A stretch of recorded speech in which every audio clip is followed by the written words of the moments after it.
Bentornati ragazzi per il terzo episodio della serie delle cinture nel BJJ e oggi parleremo della cintura viola e da qui le cose cominciano a diventare un po' più serie.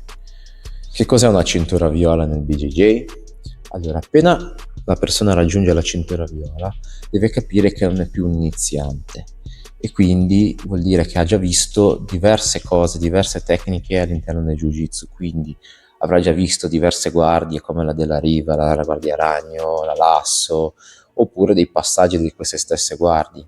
Quindi ha già un occhio generale di tutto ciò che è il Brazilian Jiu-Jitsu.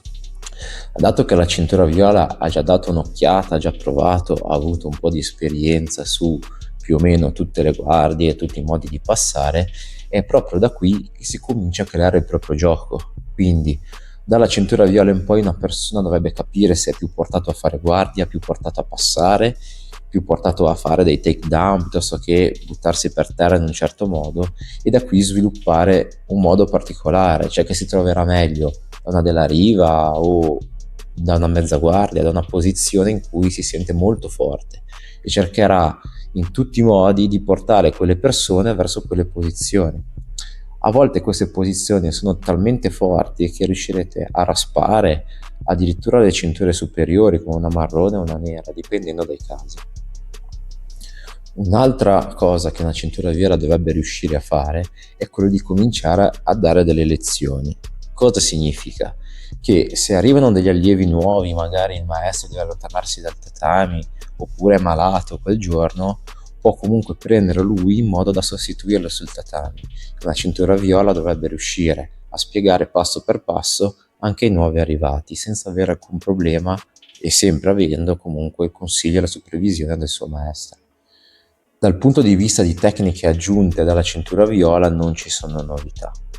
L'unica cosa che cambia, a parte i minuti più in gara, è che sicuramente troverete persone con molta più esperienza sul tatami.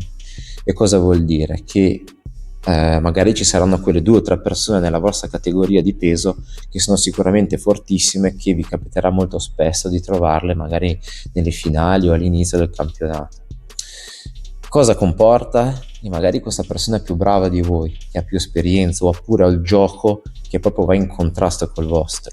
Quindi qua nasce una cosa che è la motivazione, come prima cosa, che magari tornate indietro, lavorate, vedete un modo per battere quell'avversario o gli avversari.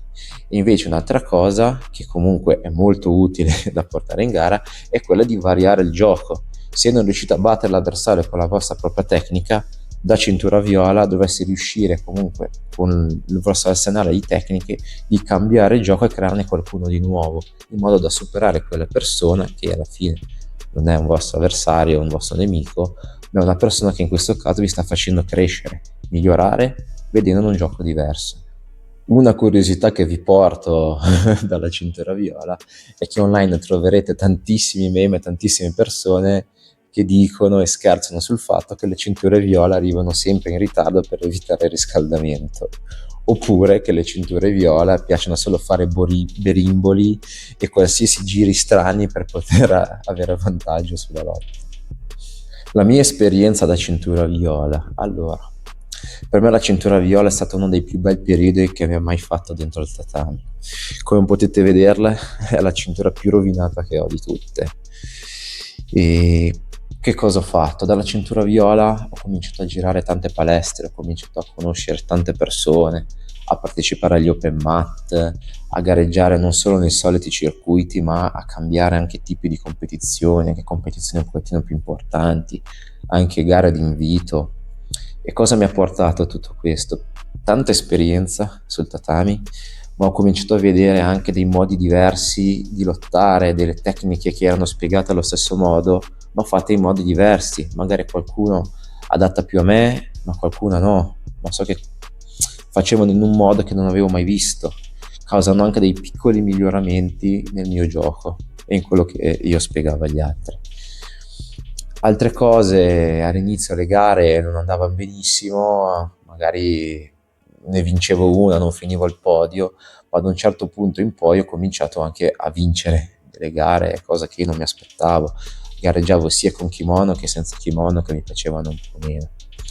E ho imparato davvero tanto proprio sul fatto che ho cominciato a girare, ho cominciato a variare il mio gioco e vedere stili diversi. Spero vi sia piaciuto questo video dove parliamo un pochettino della cintura viola. Se vi siete persi gli altri due, guardate qua sul canale, troverete quello della cintura bianca, quello della cintura blu, troverete anche il sistema completo di graduazione. Vi aspetto al prossimo video dove parleremo della cintura marrone. Intanto mettete like, seguite il canale e ci vediamo al prossimo video. Uss.